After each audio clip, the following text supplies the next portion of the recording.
Sejam muito bem-vindos a mais um Elas Pode Mais, onde a nossa prioridade é entregar informação para vocês, porque a gente acredita que informação é poder, né? E é um prazer estar recebendo vocês aqui de novo.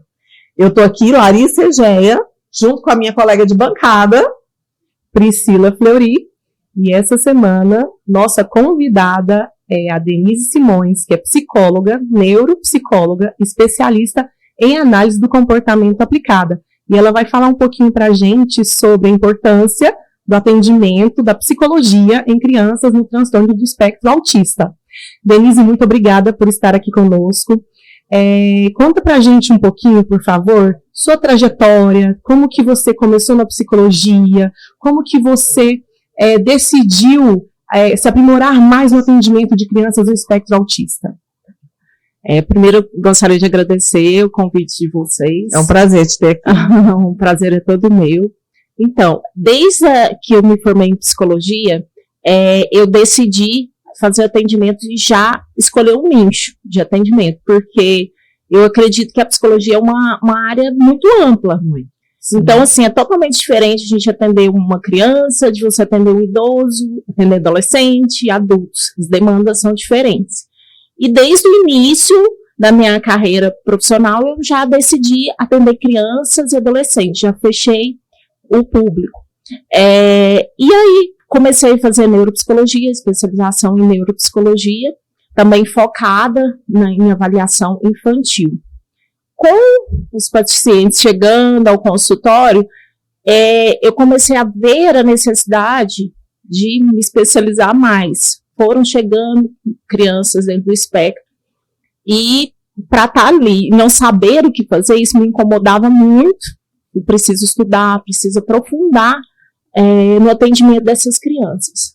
E comecei a fazer a especialização na análise do comportamento aplicada. E nesse período eu fazia o atendimento sozinha, então era só eu. Eu atendia dentro de outra clínica. Nesse tempo, isso tem cerca de quase 10 anos, esse atendimento, eu tenho um filho, o meu filho Davi, que foi me acompanhando na especialização, e eu não sabia que eu teria um filho atípico, e dentro da especialização eu já comecei, em dar análise de comportamento, eu comecei a perceber alguns atrasos, que a gente fala tanto em marcos do desenvolvimento, e eu já comecei a perceber alguns atrasos dele no andar. Foi o primeiro que me chamou a atenção. Então, é esperado que a criança ela ande então, de 1 ano até 1 ano e 3, e meu filho não andava. A minha clínica é em Umas, né? Hoje em dia, a minha atuação sempre foi em Umas. E aí, começou uma saga. Por aí já começou. Então, você tem um bebê atípico. Sim, ele está em investigação de uma síndrome, né? Sim. É uma síndrome que até hoje, então hoje ele já está com quase 8 anos. Sim. Né? E esse processo todo, que eu me descobri como profissional, o Davi foi acompanhando nesse processo de especialização. E aí, quando ele teve esse atraso, comecei a fazer minha música, aí não andava. E precisava de um fisioterapeuta. E na minha cidade, como eu já atendo um público, eu atendo criança, eu sei que a criança dentro do desenvolvimento atípico, ela precisa de uma atenção especial, não é qualquer profissional que vai conseguir atingir essa demanda, e eu já comecei ali a ver a minha dificuldade, né, de achar esse profissional. Encontrei uma fisioterapeuta excelente. E aí, ele começou a ter alguns outros atrasos na fala, e aí a Priscila foi atendê-lo aqui, então eu saía de Umas, vinha para Goiânia, para ter esse atendimento. E eu comecei a ver que faltava dentro da minha cidade uma equipe especializada, então eu falo muito nisso, de trazer para a minha cidade um atendimento especializado. O que eu queria para o meu filho. Eu queria um fisioterapeuta especializado só no atendimento de crianças com desenvolvimento atípico. Um fonoaudiólogo especializado. Sim. E foi aí que surgiu esse desejo de, nossa, uma cidade precisa de ter uma clínica com um trabalho qualificado, com profissionais que tenham capacitação para atendê-lo. E foi aí que surgiu a Evolui Kids. Nós começamos com eu como psicóloga, psicopedagoga, fonoaudiólogos, e fomos crescendo. Foi crescendo a equipe. Você falou dos marcos, né, de desenvolvimento. Uhum. Quais são esses marcos que as mães precisam ficar atentas, né? Vai ter uma fase que o bebê vai fazer isso, vai ter uma fase que o bebê vai fazer aquilo. Se ele não fizer dentro desse intervalo, a gente tem que acender uma luzinha. Como que funciona isso, assim, para as mães poderem observar? Sim. Então, quando chega... Eu até falo que alguns pediatras, eles vão olhar muito a questão da saúde da criança. Ele vai olhar se tá com febre, exame ali, o físico. Entretanto, essas questões do marco do desenvolvimento não são tão bem avaliadas. A gente quer morrer quando a mãe chega e fala assim, o pediatra falou que até os 7 anos, se ele não falar, tá tudo certo. A gente quase morre, né? Exatamente. Então, tem as exceções, tem aqueles que encaminham também. Então, assim, a criança até entre 1 ano e 3, ela tem que andar. Passou disso, já um sinalzinho de alerta. Até 1 ano, você sabe, tem que ter falado pelo menos uma palavrinha com função. Né? Então, até os 2 anos, falar frases curtas, dar água. Né? Tem que ter. E aí, muitas queixas, ou ela vai para o fonoaudiólogo, ou elas chegam no pediatra, ou chegam na psicologia, que fala, mas tem alguma coisa diferente, meu filho não está falando. Hoje eu acho que as pessoas cada vez mais estão tendo esse tipo de informação, porque assim, às vezes é muito simples. Meu filho não está falando, joga lá no Google, não fala. Aí autismo. O pai Google. Né? Então, assim, tem famílias que já buscam com medo, e nem sempre vai ser um autismo, tem tantas outras, né? O importante é buscar uma ajuda de um profissional, se tem atraso, buscar uma ajuda e iniciar as estimulações, né? Precoce. Da forma mais precoce. Mas o que eu vou levar o meu filho? Tem 1 ano de psicólogo. Não é terapia que você vai fazer. Não vou levar no fono, tem 1 ano, não. Vou esperar até 4 anos para desenvolver a fala, né? O pai falou com 4 anos, o pai falou muito isso. As vós adoram falar isso. Não, mas o pai dele falou com 4 anos. Então calma, e às vezes não, né? Às vezes a gente perde tempo, né? E assim eu gosto de mostrar muito para as famílias.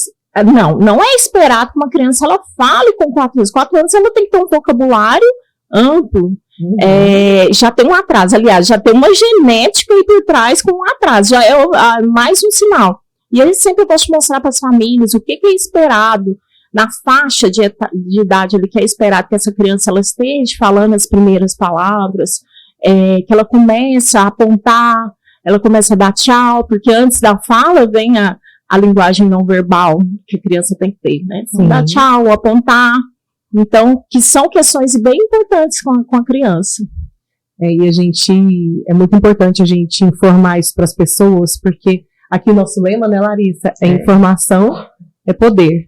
Então, muitas vezes, as pessoas acham que a criança tem um atraso, acham que, parece que eu preciso de ajuda. Às vezes, o profissional que foi avaliar a criança falou, espera, porque cada criança tem seu tempo. E essa é uma frase muito perigosa, comum, né? Também. E muito comum, mas a criança tem o seu tempo dentro dos marcos de desenvolvimento, né?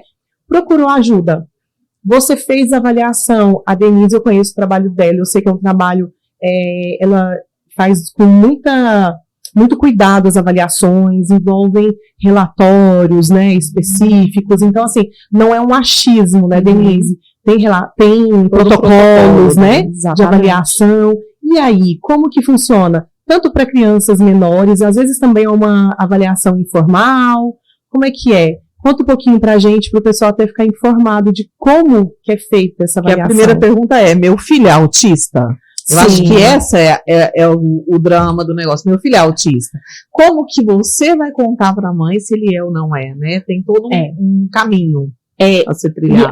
E existe o processo inverso, que às vezes o médico, o neuropediatra, às vezes vai chegar lá no neuropediatra e ele encaminha para mim, encaminha para uma equipe para ela estar ajudando a fechar um diagnóstico. Sim, O primeiro mais importante, às vezes, não de cara a gente vai fechar um diagnóstico.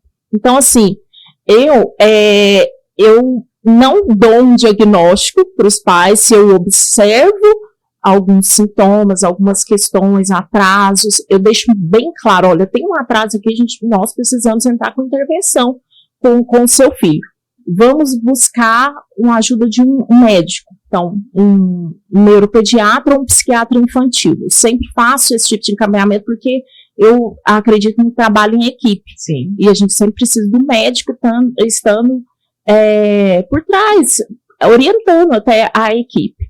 Faço esse encaminhamento para a família e falo, eu deixo bem claro assim, eu acho que tem algumas características do espectro, tem essas, mas vamos levar no médico, vamos ver por quê, porque às vezes o médico ele também vai avaliar, ele pode, nós sabemos que o autismo ele não tem um exame que é feito, uma ressonância, que vai falar que a criança é autista, é clínico. Né, o diagnóstico é clínico e depende muito de um profissional com bastante experiência. Sim.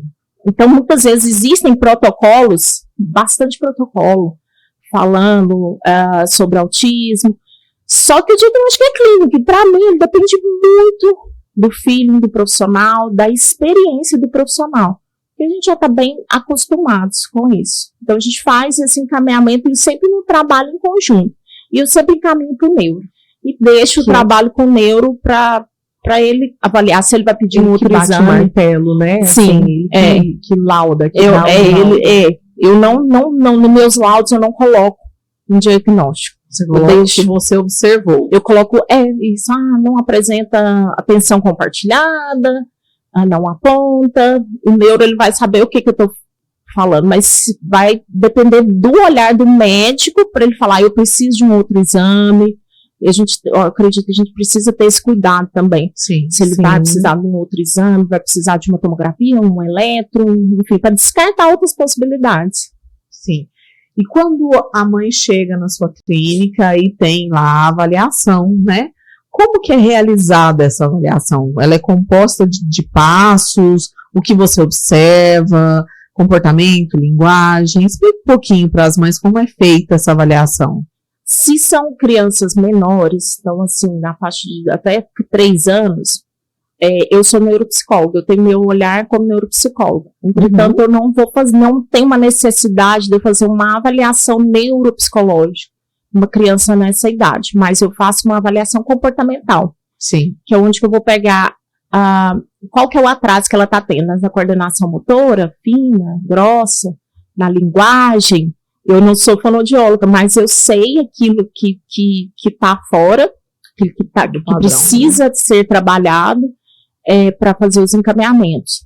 A parte social, muito da observação no clínico. Como que essa criança ela lida no consultório? Se eu estou avaliando, ela sempre está longe de mim, eu pego algum objeto, o interesse dela é só no objeto, ela não me olha, não tem atenção compartilhada, não faz troca de turno. Então, diante disso, dos prejuízos que é observado nessa criança, a gente começa a fazer os encaminhamentos. Olha, não, ele não tem atraso na coordenação motora, então não precisa de um terapeuta ocupacional por enquanto. Ela vai continuar em observação. Não, mas a gente precisa de fono. Nós precisamos de um fonoaudiólogo até mesmo para ele fazer uma avaliação mais robusta dentro da fonoaudiologia, que ele vai ter mais instrumentos para estar falando. Preciso de acompanhamento psicológico para trabalhar as questões comportamentais. Até mesmo porque, se for uma criança que tiver muito problema de comportamento, ela vai chegar na fono, ela não vai dar conta de realizar as sessões. Sim, acontece muito isso, muito. Então, é um trabalho bem conjunto. Ela não vai. Então, assim, precisa da psicologia atuando no comportamento, auxiliando a família, orientando, para fazer esse trabalho em equipe dar certo. Essa é a importância do trabalho em equipe, literalmente, exatamente, né? E muitas vezes as famílias chegam primeiro pra gente, pra nós, fonoaudiólogas. Mas meu filho não tá falando, então, e de repente, a gente percebe que tem outras questões também, né? Então nós precisamos, Vamos encaminhar, porque precisa de uma avaliação, vamos supor, uma avaliação neuropsicológica, que é de uma criança de mais idade, né? Inclusive, a respeito disso, eu gostaria que você explicasse para a gente qual é a finalidade da avaliação neuropsicológica, a partir de que idade ela pode ser realizada e como ela é importante, qual a importância dessa avaliação para nortear até para os outros terapeutas atuarem com aquela criança, né? Uhum. A avaliação neuropsicológica, ela pode ser feita em qualquer idade. Só que, a partir dos 6 anos de idade, nós vamos ter mais instrumentos. Então, a partir dos 6, eu tenho um padrão ouro dentro da psicologia, eu estou aplicando testes. E nós sabemos que o QI está em desenvolvimento. Mas antes, eu consigo fazer uma avaliação de uma criança com 3, 4, 5 anos, avaliando esse QI não verbal que nós falamos. Então, assim, em qualquer idade, a avaliação neuropsicológica, eu posso receber, por exemplo, do médico para um auxílio diagnóstico. O médico pode encaminhar e por vários motivos. Denise, olha, está com dificuldade na escola, faz uma avaliação para ver se o QI está dentro da média, ou se, não, tem transtorno de aprendizagem, enfim. Então, a avaliação ela vai atuar nesse auxílio diagnóstico. A escola também faz bastante encaminhamento para avaliação também nesse sentido. Então, assim, há um prejuízo escolar enorme. Vamos avaliar o que está, se é um transtorno, não é, o que a gente vai, até para direcionar a equipe do que vai fazer. O TDAH não precisa de uma avaliação para fechar um diagnóstico, não precisa de uma avaliação, só que muitas vezes é pedido, vamos avaliar a memória operacional dessa criança, que geralmente um TDAH, ele tem essa dificuldade na memorização, na dificuldade na memória imediata. Então, ela pode vir de várias questões, o médico pode encaminhar, a escola, a mãe pode solicitar. Eu percebi, um médico fazer um diagnóstico diferencial de ansiedade ou de um TDAH, ou de uma questão de personalidade, porque a ansiedade e o TDAH têm uma dificuldade na memorização.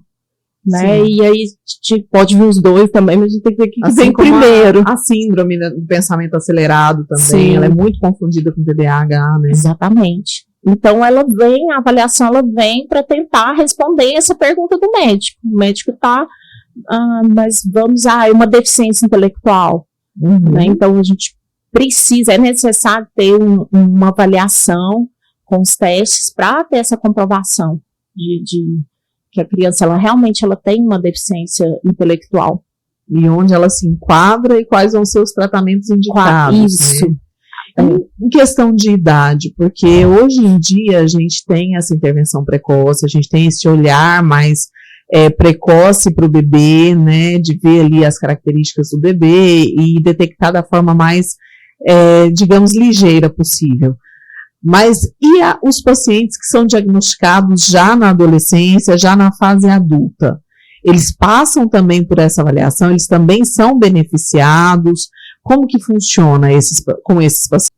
Então, em caso de adulto, não existe testes padronizados, existem escalas que vão estar mensurando, mas também batendo na tecla da questão do olhar clínico.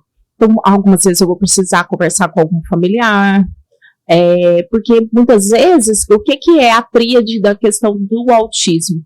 É a dificuldade na linguagem.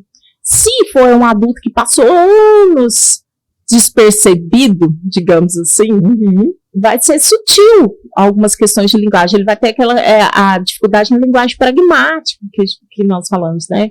Então, muitas vezes de entender metáforas, e isso pode passar despercebido.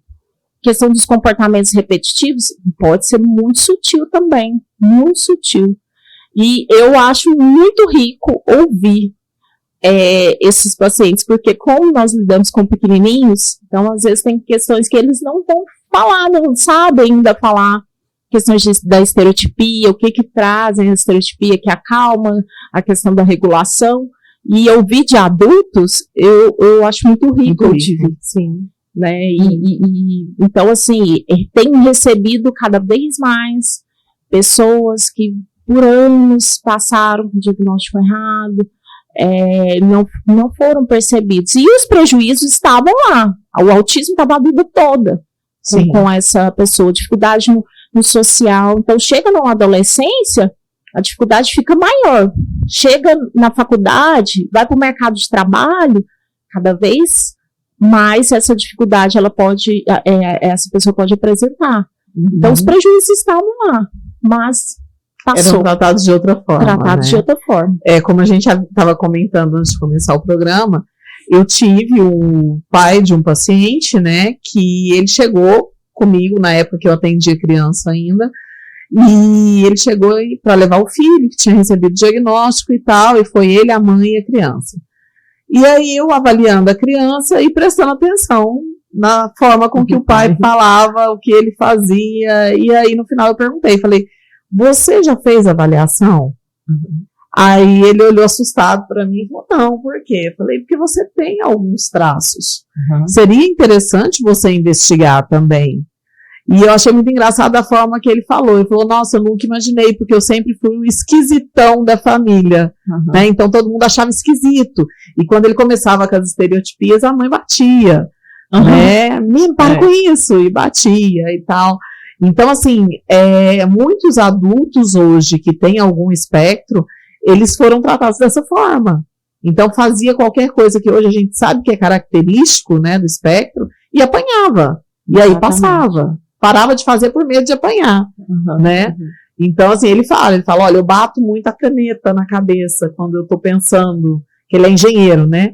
Então, ele fala, eu tenho a mania de pegar a caneta e ficar batendo na cabeça, isso me acalma, né? Então, a gente vai olhando esses pequenos detalhes, assim, é igual você falou, é muito rico, porque eles sabem te contar, coisa que a criança não sabe, né? Eu até passei por uma situação de uma avaliação que chegou, e aí já jovem, adulto, na faculdade, e o paciente começou a falar algumas questões, eu não olho nos olhos, eu tenho dificuldade, olha nos olhos, se eu chego em algum lugar, eu não sei se eu cumprimento, se eu falo, oi, o que eu falo, se tiver mais de uma pessoa, eu não sei conversar, e foi falando as dificuldades, e eu falei, você já pensou em autismo? Aí ele olhou para mim e falou, não. Falei, não, tá tudo bem. Vamos continuar. Me fale mais sobre o assunto. Então, assim, estava muito claro para mim sobre o que era. Mas isso era não a primeira sessão de uma avaliação. Então, assim, eu continuei, fiz toda a avaliação. Mas, assim, foi muito interessante ouvir.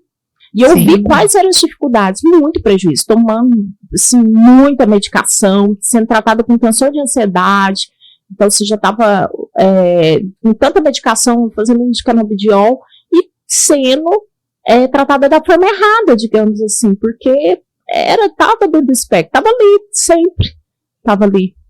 Sempre era, só sempre foi. Quem estava de fora que não estava enxergando. Não percebia, via essas questões, é diferente, tem algumas questões que é diferente, chama atenção essa de, ele na sala é um pouco estranho, mas as pessoas não sabiam, porque a gente sempre tem essa mania de olhar sempre o severo. O severo é fácil, né? O autismo severo, você olha, você sabe, mas o nível 1 é bem difícil.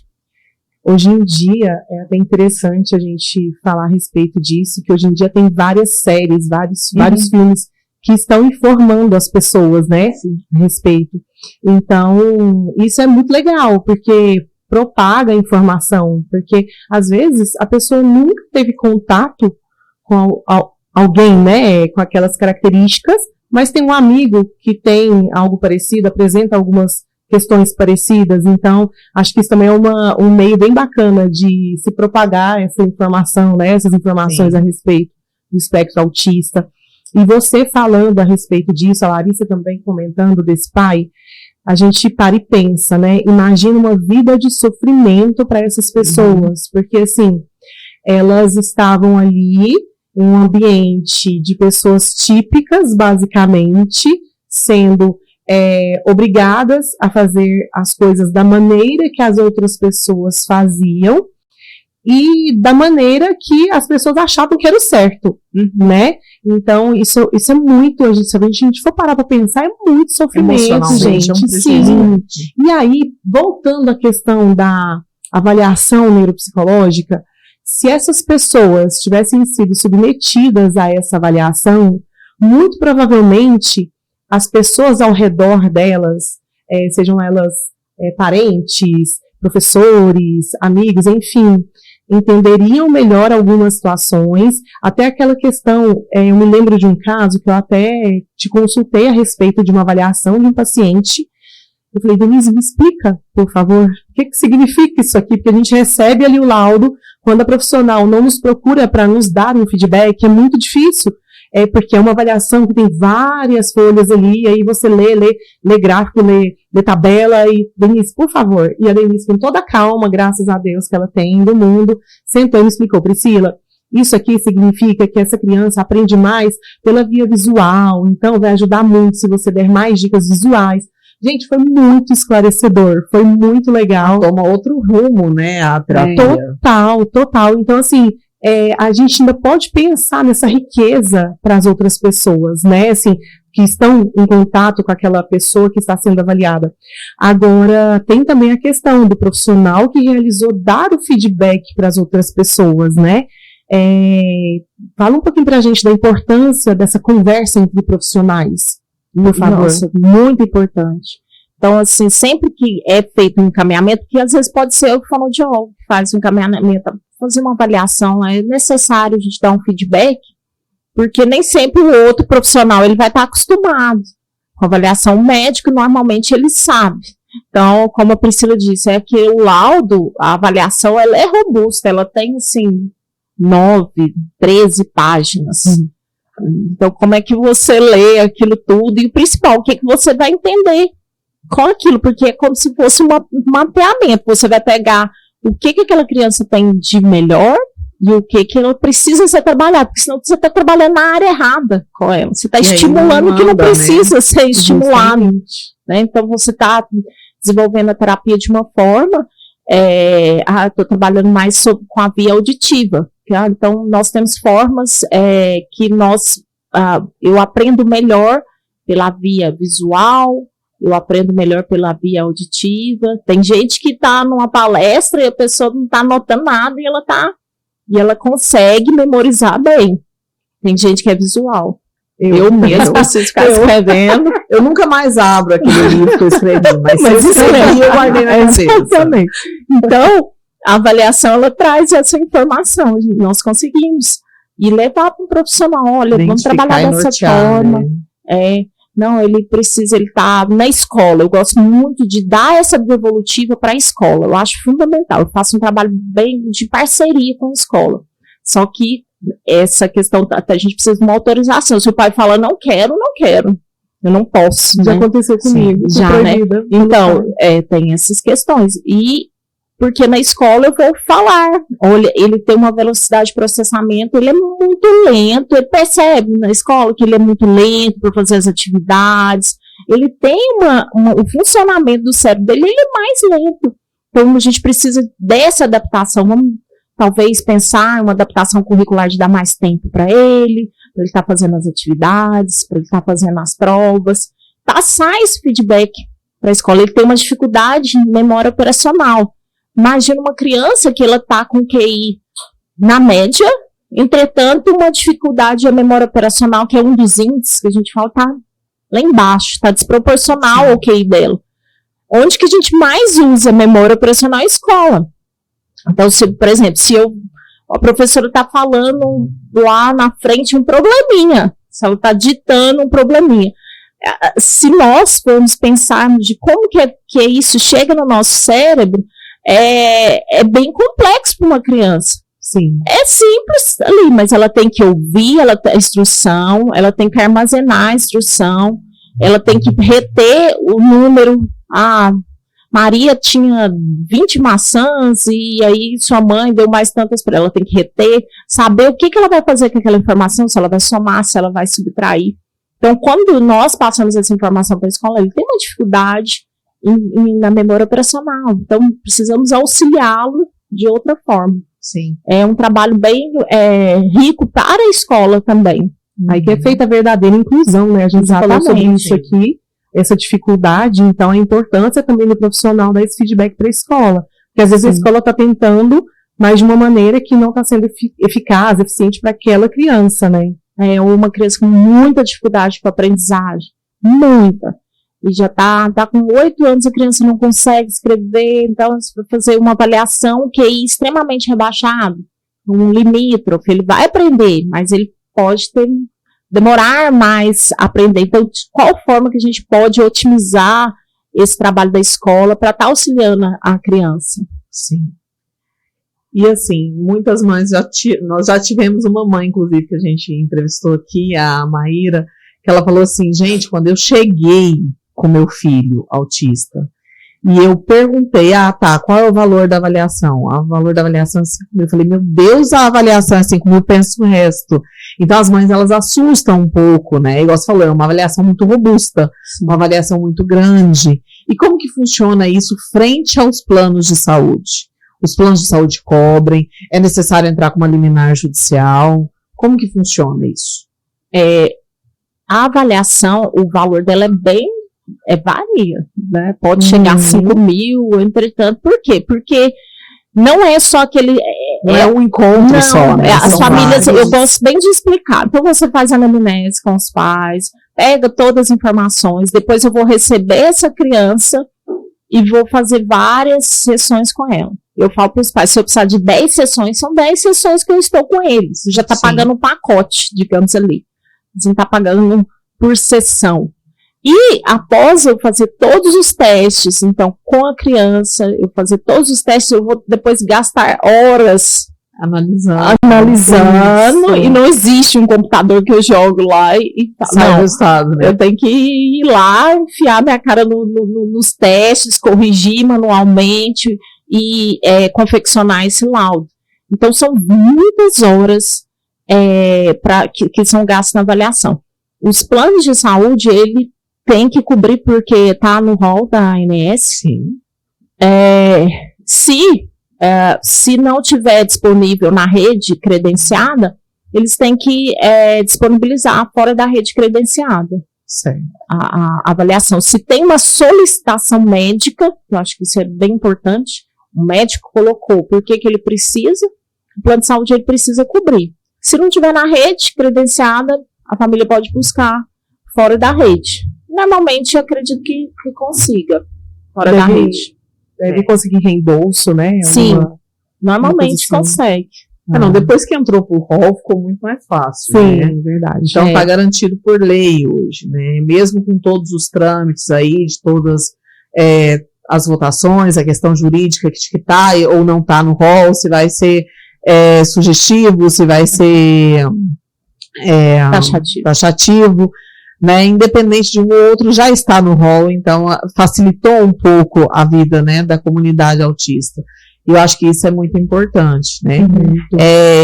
Existe um projeto, né, futuro para que essas triagens sejam feitas dentro das escolas estaduais, né, eu acho até muito bacana. Mas isso é plano de governo de um dos candidatos aí que estão para vir por Goiás, né. Vamos rezar para que dê certo. Se ele não ganhar, que outro copie, né? Porque acho que é muito válido. Por favor. Né? Então, já começar ali dentro do CMEIs, né? Essas avaliações, começar a trazer desde pequenininhos. E qual seria a melhor idade para intervenção precoce nesse caso? Falando em escolas, eu gosto muito de dar palestra em escolas, de ir até o CMEI, até a escola, gosto de informar, levar a informação, porque se a criança, cada vez mais as crianças estão entrando mais cedo, para a escola, para a creche, então às vezes é de lá que o professor, o cuidador, ele vai estar um pouco diferente, então pode ser de lá que ele vai fazer um alerta para as mães. Então, muito importante levar informação para esses professores, levar capacitação para esses professores para eles estar identificando. E eu vejo muito isso, os professores buscando essa capacitação. Por quê? Ele notou que a criança pode ser na creche, pequenininho, que tem esses atrasos, ele sabe que tem esses atrasos, ele já fala, né, pelo menos alerta a mãe. Ele começa a ter esse alerta. E hoje, na escola particular, então as crianças entram com 2 anos, os professores, eles já têm, porque ali numa sala de aula, a experiência dos professores, já, se tiver ali no mínimo 10, 15 crianças, ele vê o que tá... Ele já bate o olho. O que tá diferente, esse ele é muito agitado, ele não para, ele tá com dificuldade de falar, ele não tá falando, tá atrasado. Então, o professor é muito importante para ele estar identificando essas crianças, e quando a escola, ela encaminha, muitas vezes o peso é diferente. O peso da escola encaminhar e solicitar. No semestre passado, eu dei palestra em escolas, e aí a pergunta que eu mais ouvia: e se eu falar para a mãe, eu falo, o que a gente faz? Você fala com a mãe, você fala com os pais, chamam, e nada é feito. Eu sempre falo, olha, o seu papel você fez, você orientou, se lá na frente a mãe perceber que realmente tem um atraso, nossa, a professora fulana lá atrás falou que meu filho tinha essa dificuldade, né? É melhor, às vezes, a gente pecar no excesso do que ficar na falta. Então, assim, porque se você encaminha, chega no profissional, ele fala, não percebi, vamos acompanhar, vamos levar para terapia, vamos acompanhar a criança, ou se não, realmente foi identificado. Então, eu vejo as escolas muito como parceira dentro da nossa área, na questão da intervenção, na questão de identificar e fazer esses encaminhamentos. Realmente está tendo muito mais encaminhamento agora. Sim. Isso é muito importante mesmo. Por quê? Porque a criança que hoje tem 2 anos, daqui uns anos vai estar sendo alfabetizada, e tudo que houver de atraso aos 2 anos pode refletir negativamente na alfabetização. Exatamente. A gente tem que pensar muito nisso, frisar a importância do papel dessas pessoas na escola, de informar, de solicitar. Então, pais, vamos acreditar, vamos levar para avaliação e tratar o mais precocemente possível para não refletir lá na frente. Então, vamos dar autonomia para essas crianças, né? Sim, exatamente. E assim, você falou da questão dos níveis, né? E a Pri falando das informações, dos filmes. Esses dias atrás eu estava assistindo, gente, a Netflix ainda não nos patrocina, mas tem uma série, né, que é aquela Uma Advogada Extraordinária, que é sobre uma autista que se torna advogada. E um dos episódios que eu estava assistindo esses dias mostrava ela com um outro autista, né? E ela mesma olhava a diferença entre o comportamento e a capacidade de compreensão dela, e o comportamento e a capacidade de compreensão do outro autista. E a mãe do outro autista chegava e falava para ela, você precisa entender que o meu filho não tem as mesmas capacidades que você tem. Eu achei essa frase muito marcante. E aí ela desce analisando o comportamento dela mentalmente e o comportamento da outra pessoa, né, do rapaz. E é importante a gente entender isso, que nenhum vai ser igual, porque nós temos alguns níveis. Você consegue explicar um pouquinho isso pra gente, essas diferenças? Sim. Então, dentro do DSM-5, então é falado em 3 níveis. Então, nível 1 é aquela pessoa que precisa de pouco suporte. Pessoa dentro do espectro autista precisa de pouco suporte, pouca intervenção. Nível 2 já precisa um pouquinho mais, precisa um pouco mais de intervenção, mais da fonoaudiologia, da psicologia, das outras áreas. E na nível 3, mais ainda. Então, vai pela necessidade de suporte, de intervenções, de terapia, da autonomia que essa criança tem. Essa criança, esse adulto tem. A série é muito interessante. Eu tô assistindo ela e fiquei assim no começo, eu até falei, eu fiz um videozinho, falei que eu tinha ficado decepcionada porque eu achei que ia falar só desse nível 1, que muitas vezes ao meu ver, as pessoas sempre têm a noção do autista, assim, ou é aquele, os extremos, ou ele tem uma habilidade excepcional, nossa, as pessoas ligam a essa... Beethoven, por exemplo. Isso, né? Savant, né? Savant. Ou é aquele muito severo. E eu achei muito interessante na série mostrar naquele episódio os dois. Eu achei ótimo. Eu achei fantástica a Sim. análise que ela conseguia fazer da diferença dos dois, né? Muito interessante mesmo, assim, ele era um nível severo, né, precisa muito de intervenção, e ela, o nível 1, pouca intervenção, passou até despercebido, não sei, não falo, acho que a história dela não fala muito criança, né, pelo menos eu não assisti nenhum episódio que conta. O primeiro episódio conta rapidinho. Mas foi rápido, né, aos 5 anos de idade. Então, assim, nós não temos muita informação, mas é nível 1, então, assim, muito interessante, eu também achei, de estar falando desses dois, de estar mostrando na série esse nível mais severo, que muitas vezes não é falado também, né?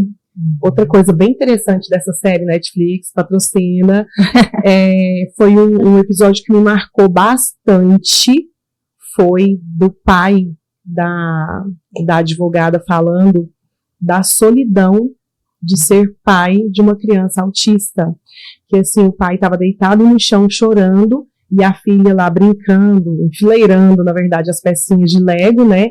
E ele chorando, e a filha não teve aquela questão da empatia, de entender o sofrimento do pai, né?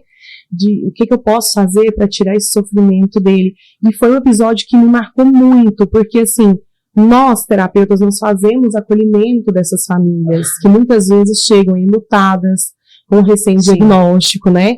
E eu vi também que você está lançando na clínica uma atividade voltada para pais, para informar os pais. Sim. Como que seria isso, Denise? Fala um pouco pra gente, porque é tão importante, né? Sim, eu tenho muito respeito pelas famílias, porque, ainda assim, na psicologia ainda mais, a gente recebe, cada um lida com o luto, porque nós sabemos que é um luto. Sim. De uma forma. Sim.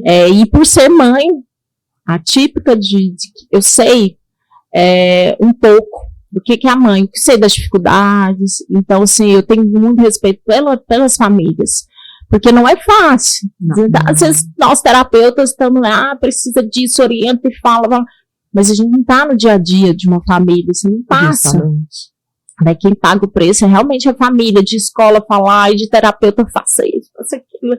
Enfim, a família, a mãe ou o pai precisa trabalhar, então não é uma rotina fácil. Se não é para crianças típicas, atípicas, muito mais. O cansaço das mães. Que é dado, né? A exaustão das mães atípicas, ela tem sido tão grande que o número de suicídios de mães atípicas tem aumentado vertiginosamente. Sim. Né? Então, isso leva em consideração a pressão, esse luto que não é vivido da forma correta, a falta de apoio, porque uma rede de apoio para uma mãe atípica é realmente uma coisa muito importante, essencial, eu diria até, né? Então, às vezes, não existe essa rede de apoio e a mãe cai num desespero, numa exaustão, né? Igual eu costumo falar, não é que seja pesado, não é que o filho é pesado, de forma alguma, porque o amor é grande demais, né? Mas a rotina é cansativa,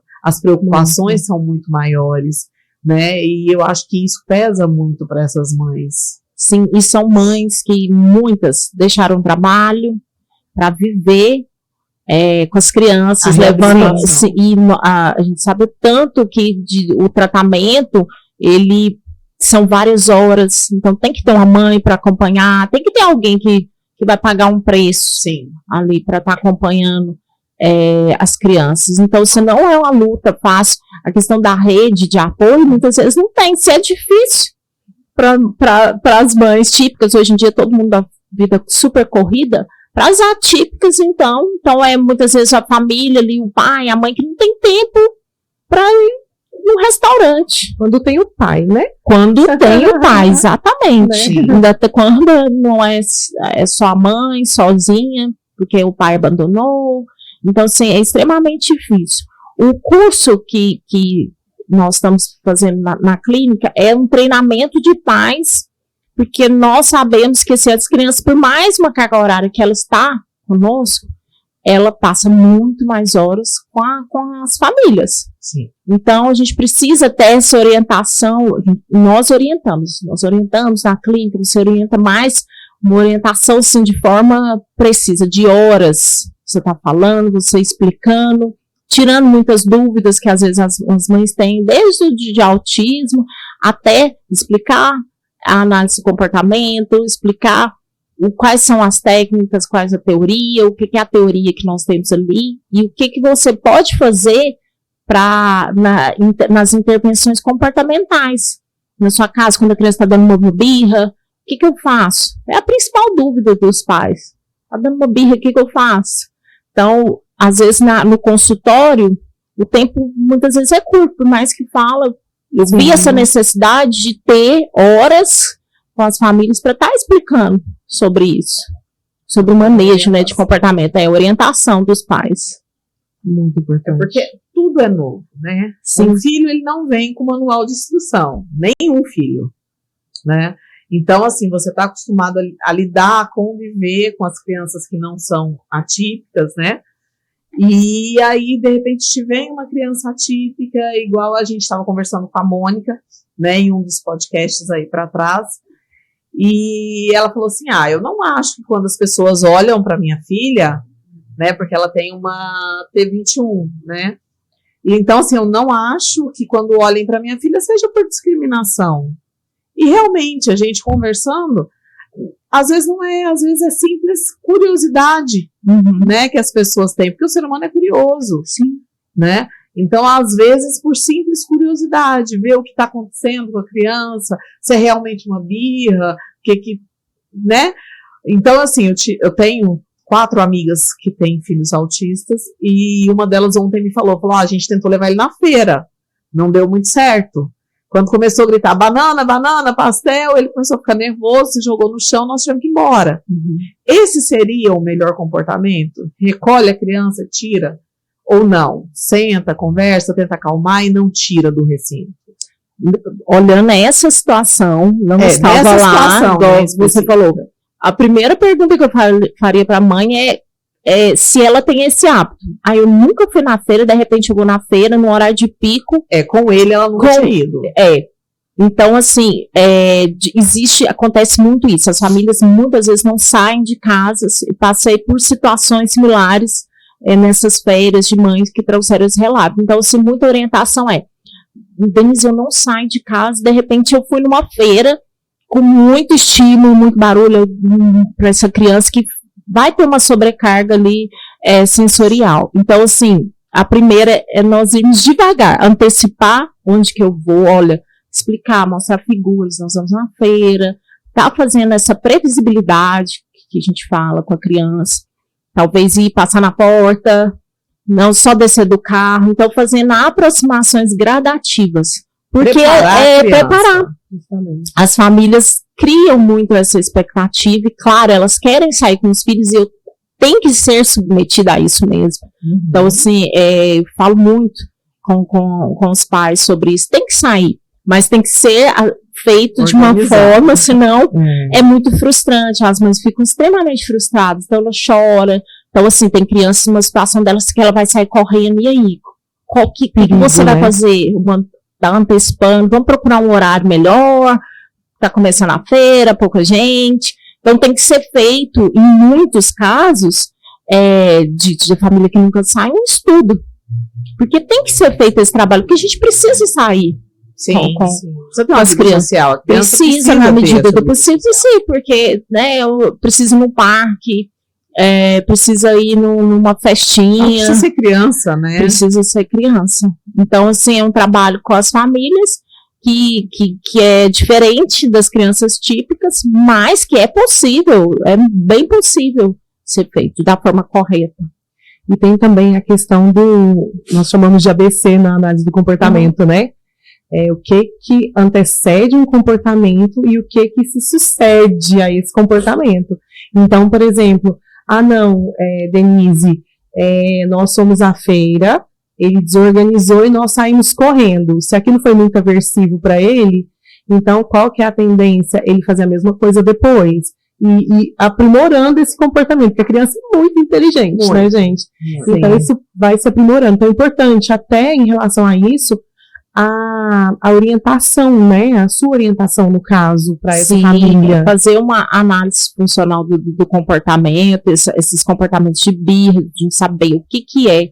Se é, não, ele tá querendo porque ele tá querendo atenção. Não, ele tá querendo porque ele quer sair do lugar, ou é alguma coisa, alguma questão sensorial ali da criança. Então é feita toda uma análise na situação, o que você fez? Eu gosto de falar daquela famosa birra do supermercado. Então a criança tá lá no supermercado, quem nunca passou? Né? E aí o menino tá de chocolate, e começa a gritar, e aí a mãe desespera, e vai lá, toma, entrega. O que mais você quer? Probabilidade.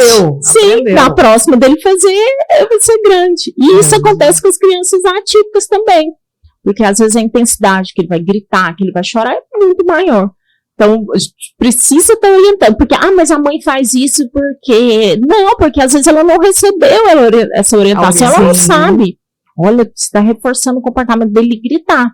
E todo comportamento tem uma função. Né? Então, assim, a orientação aos pais, ela precisa a gente passar essas informações para eles. Sim, é muito importante. E como que funciona? Igual você citou, às vezes a mãe pensa, né? Uma bebê de 2 anos, 3 anos, vai fazer o quê no psicólogo, né? Então, vamos contar para essas mães o que esse bebê vai fazer no psicólogo. Então, depois de uma avaliação, que vou observar quais são as questões que a criança tem, qual o tipo de atraso que ela tem, o que eu preciso trabalhar, porque muitas crianças, com 2 anos de idade, pensam as crianças dentro do espectro, mas que eu não deixo receber outras crianças. Sim. Então, depende, mas vou pensar em criança do espectro, porque se for, é mais de orientação dos pais. Então, muitas das vezes tem a questão do comportamento, que eu preciso orientar essa família.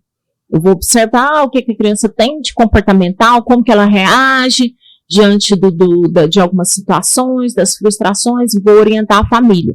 Essa criança brinca, ela sabe brincar, como que é o brincar da criança, posso trabalhar a atenção compartilhada, que é ela olhar para mim, olhar para o objeto, contato visual. Então, diante do que ela não faz, eu traçar metas para ela estar atingindo os marcos do desenvolvimento.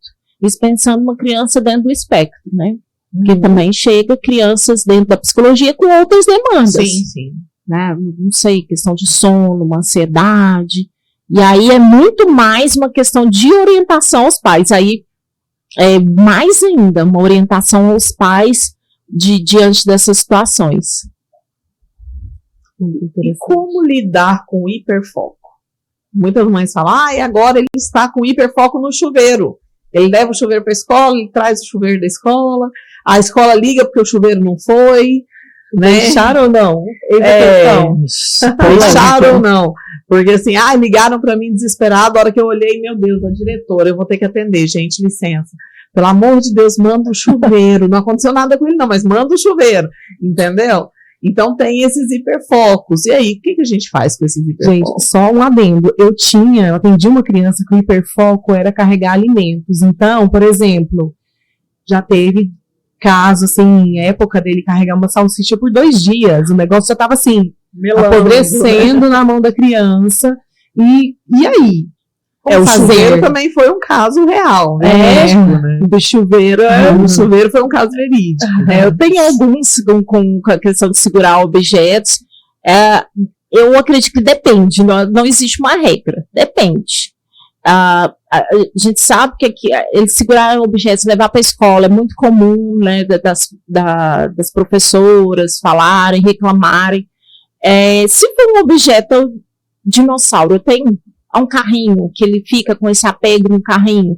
Se for algo que ele vai conseguir fazer uma atividade, então vamos talvez pensar em retirar devagar, mas se está ali, vamos ensinar ele fazer aproximações, que ele vamos colocar aqui. Dessensibilização, na verdade. Sim. Tá aqui o dinossauro, não, vamos deixar ele aqui, ele esperando. Às vezes é muito difícil, Muito. A criança não quer ficar 5 segundos. Então, fazer uma dessensibilização da criança. Até chegar um ponto, talvez, dela não levar. No caso, um chuveiro, uma salsicha, alimentos que não tem nem condições, eu acredito que isso precisa ser feito. Se for um brinquedo, que é uma criança pequena, eu já lido de uma forma mais tranquila, fazendo dessa forma. Um processo pode-se usar o brinquedinho dela ali como uma forma de ser um reforçador para minha criança. Sim. Vamos chegar dentro da sala, vamos colocar. Ali passei por isso, muitas situações, né, nem era de apego de objeto, mas de rigidez no comportamento, porque a gente sabe assim, eles aprendem muito.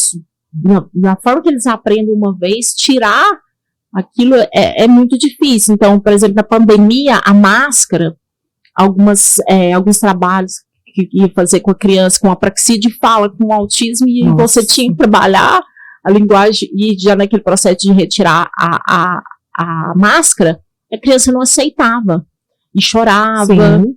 Tanto tiveram os que foram para colocar, quanto os que aprenderam a tirar e o álcool, passando álcool, passava em álcool em tudo. Então, é a mesma coisa, fazendo uma dessensibilização da criança, porque eu vou precisar retirar a máscara dele para fazer um trabalho terapêutico, né? Então, precisa analisar essa questão do que a gente precisa retirar ou não. E algumas vezes, até pensando na sessão de terapia, às vezes até pode ajudar a gente a acessar aquela criança, né? Porque às vezes a criança chega tão fechada, ela não interage, não olha, não tem aqueles pré-requisitos, e assim, a única coisa que a gente consegue com aquela criança é quando a gente pega o hiperfoco dela, algo relacionado ao hiperfoco, e ela te olha. Gente, aí a gente já tá ganhando aquela criança ali.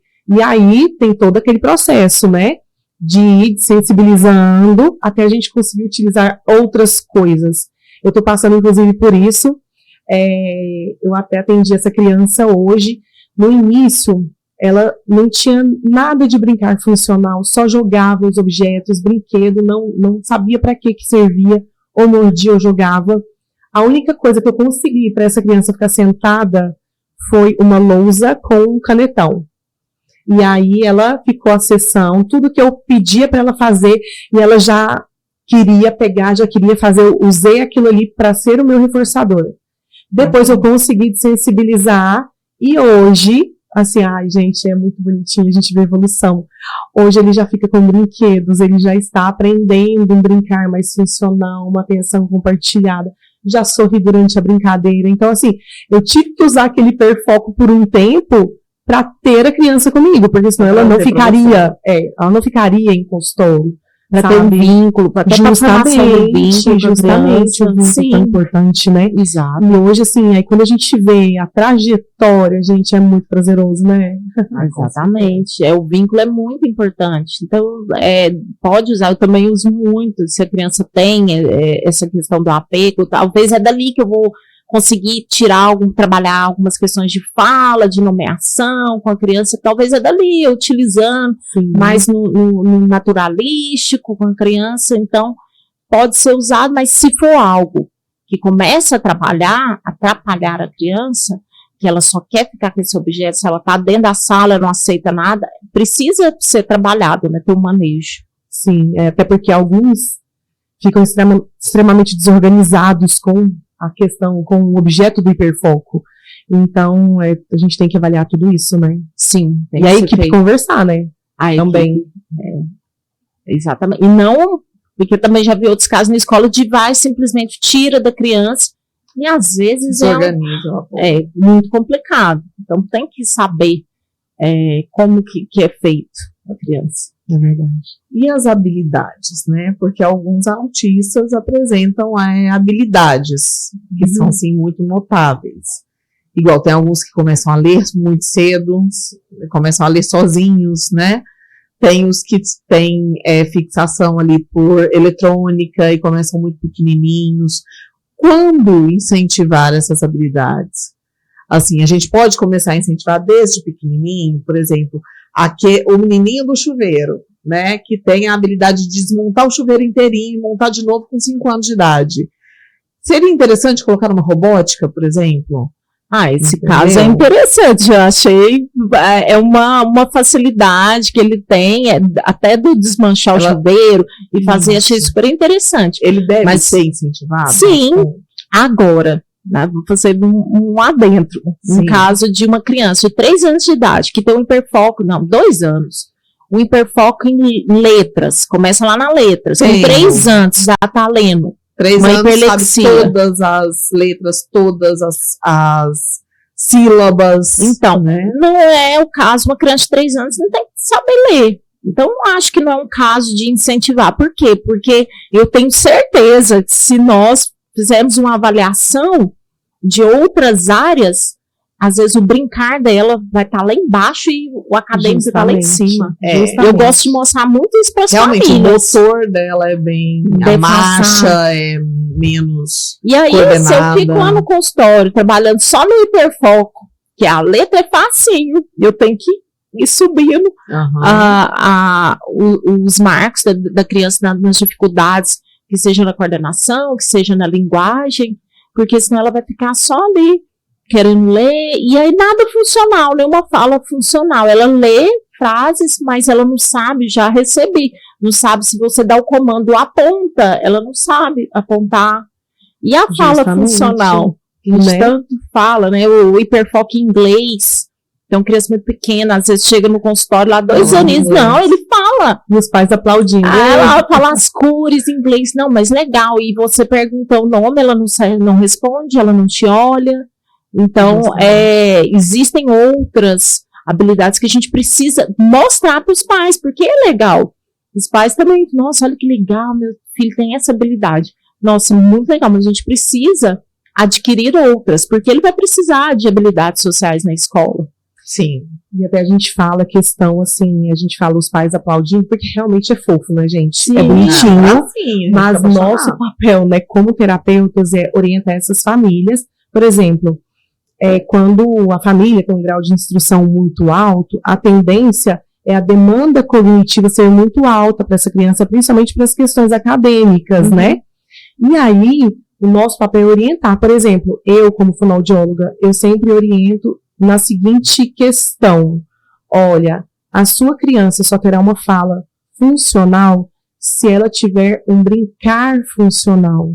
Então, você tem que ir para o chão, sentar, brincar com essa criança, nem que seja 10 minutos, 15 minutos por dia. Por quê? Aí eu explico toda a questão de, primeiro ela vai usar o objeto com função, o brinquedo com a função, depois ela vai começar a fazer a abstração da brincadeira, vai começar a utilizar o simbolismo, né?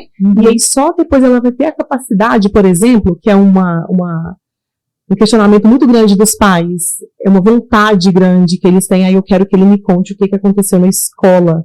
Como se uma criança não brinca, não tem um simbolismo ali, como que ela vai abstrair a linguagem? Não tem jeito. Então, acho que a gente tem muito que orientar em relação a isso, né? Sim. Então, estimular menos as questões acadêmicas e mais a criança, como a Larissa disse, criança tem que ser criança, né? Ir pro chão, brincar, sujar, experimentar tudo, fazer bagunça na casa, porque é isso que realmente vai proporcionar o crescimento, né, pleno dessa criança, o desenvolvimento pleno, né? Exatamente. Tem que caminhar a todas as áreas em equilíbrio, não uma tá sobreposta. O acadêmico está lá em cima, mas existem as outras tá lá embaixo. Então, ter essa desproporção não é legal. E a gente precisa mostrar para as famílias porque a parte acadêmica é muito cobrada. Sim. E uma coisa assim que a gente nota muito, né, com as crianças atípicas, é que às vezes elas têm tanta terapia, que você esquece que você tem uma criança em casa. Qual seria o dano disso? Ou se isso seria bom? Entendeu? Eu sigo muito o ritmo da criança. O médico, ou se não, na literatura é falado em 40 horas, 20 horas semanais de terapia. Mas eu tô com uma criança de 2 anos de idade, 3 anos. A criança, ela tem um horário dela dormir. Se eu não recebo uma criança que ela dormiu bem, que aquele horário ela tá bem disposta, ela não se alimentou, ela não vai estar à disposição nenhuma para terapia. Então, a primeira coisa é a criança, assim, gostar de ir. Ela tem que chegar na recepção a todos os dias? Não, tem dia que ela, nós também, né? Tem dia que Com quer, certeza. né? Então, assim, mas na maioria das vezes a criança tem que gostar. Nós temos que ser reforçadores. Eu falo muito para a equipe, a gente tem que ser reforçador da criança. Ela tem que ir com você, ela tem que gostar de ir para as terapias. E, não, ela está dormindo, vamos tentar mudar o horário. As crianças entram muito cedo para a escola. Então, assim, chega na parte da tarde, já faz essa carga horária. Algumas já vai crescendo com 5 aninhos, já também, além de escola, terapia, ainda tem que fazer atividade escolar. Tem as tarefas de casa. Então, a gente precisa ter esse olhar com relação à criança, a saber que ela quer ir para casa assistir televisão, ela quer ficar na casa dela.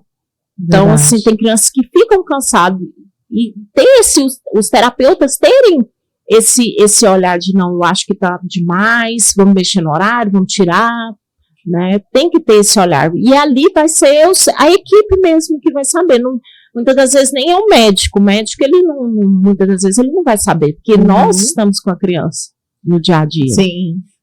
Eu já passei por isso, inclusive.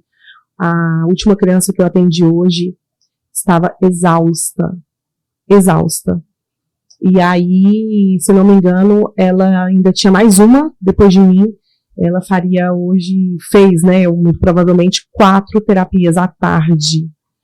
Isso indo de um lugar para o outro. Isso, se deslocando. A última ia ser na casa da criança. Mas assim, eu falei, olha, a criança está exausta. Ela precisa descansar.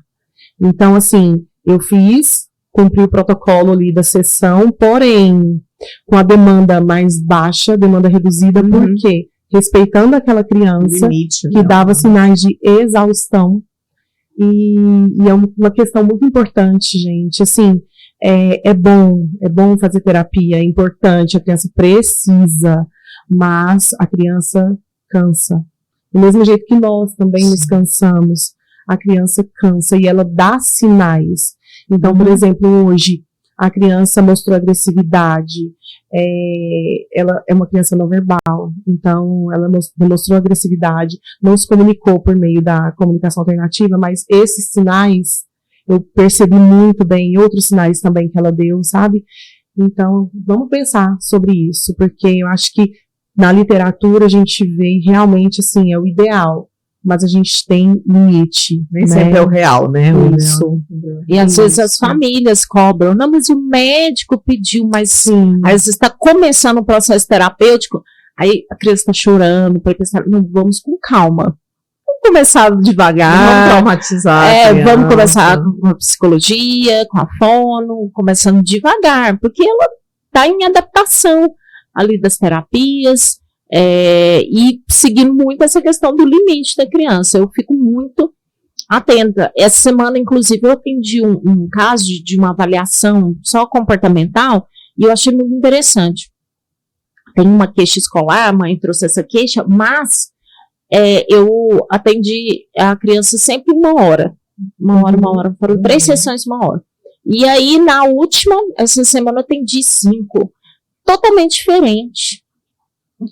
Eu levantei outras hipóteses, porque ele estava extremamente agitado, agressivo, tudo frustrava, se jogava no chão e gritava.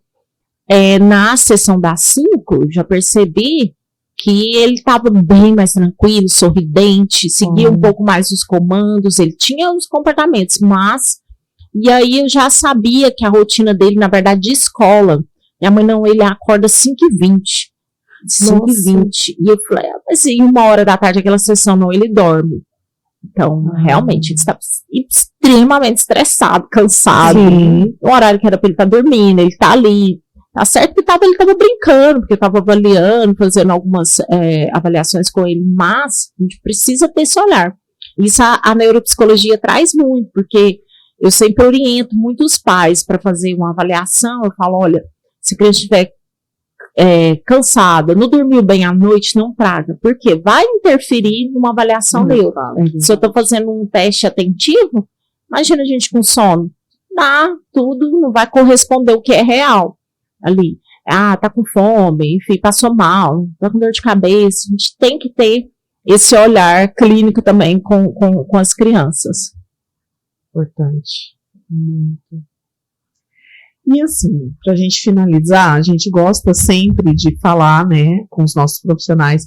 Deixa uma mensagem. Se você fosse deixar uma mensagem a respeito da importância, né, do tratamento psicológico dentro da equipe multidisciplinar ou tratamento psicológico para as crianças com espectro, que mensagem você deixaria, né, para os demais profissionais e para os pais? De observarem atrás, buscar um profissional. Então, eu observei questões, observei alguns atrasos, alguém fez um alerta. Vamos busca um profissional qualificado para estar passando essa orientação.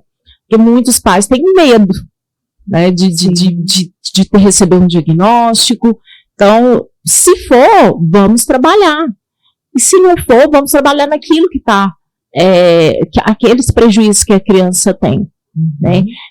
Hoje, e eu gosto também de mostrar que existe uma outra questão dos nós terapeutas, que nós sempre olhamos as famílias, mas nós terapeutas, a equipe, ela tem um peso muito grande. A criança, o desenvolvimento da criança está nas nossas mãos. Então tem uma autocobrança enorme para os nossos terapeutas. Então, sim, é um trabalho difícil, não é um mar de rosa. Um dia eu ouvi de uma fono, ela passou e falou, nossa, ela contando essa história, eu passei ali no estúdio de Pilates e vi a fisioterapeuta, e pensei, nossa, o trabalho dela é tão mais leve, porque o nosso trabalho é pesado. Sim. Então, assim, a gente tem uma autocobrança, porque tem uma responsabilidade. Os pais, eles entregam aquilo que eles têm mais preciosos. Nas nossas mãos, é uma confiança no trabalho, e nós sabemos que você está correndo contra o tempo ali para estimular a família, para estimular essa criança, orientar. Então, nós já temos essa autocobrança grande, uma responsabilidade. E se os profissionais, se você não sabe lidar com aquilo, encaminha, não vejo problema nenhum. Eu não sei, encaminha. Da mesma forma que avaliação neuropsicológica, enfim, de idosos, eu hoje em dia encaminho, atendo. Então, a gente tem que saber os nossos limites enquanto profissional. E especializar. Tem 8 anos, fazendo cursos, especializando, né? Muitas pessoas olham, falam, né, autismo virou um mercado, mas não é bem assim. Tem essa questão da responsabilidade de um estudo muito grande. Então, quando nós fizemos a pós, era a segunda pós no país a ser feita, com várias horas, uma especialização de 2 anos, mais de 1000 horas de estágio. Então, a gente sabe o que a gente está fazendo, e nem por isso a gente continua estudando, aprimorando, e não sabendo de nada ainda, continuando estudando, né? A gente não pode parar, né? Exatamente. Isso mesmo. É igual eu, por exemplo, já há muitos anos não atendo criança em consultório, atendo mais só casos de paralisia facial, paralisia cerebral, aliás, síndromes raras que envolvem musculatura, né? Direto ligam para mim, Larissa, linguagem, gente, eu vou encaminhar vocês com a Priscila, porque a Priscila é a pessoa da linguagem. O meu negócio é disfagia, o meu negócio é musculatura, de face. Então, assim, isso que você falou é realmente muito importante. Não faça se você não tiver o domínio. Sim. Porque atrás daquele paciente tem todo um desenvolvimento, tem toda uma vida futura, né? Tem toda uma família com uma expectativa. Então, eu acho que isso é uma responsabilidade muito grande. Principalmente, assim, com todos os pacientes a gente tem essa responsabilidade.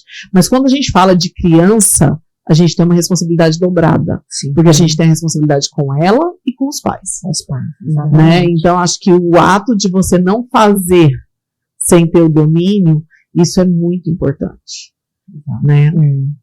É uma responsabilidade que a pessoa tem ali, né? De não fazer o que ela não sabe. Isso, né? Assim, ela tem. Já tem um ditado, né? Muito ajuda quem não atrapalha. Justamente.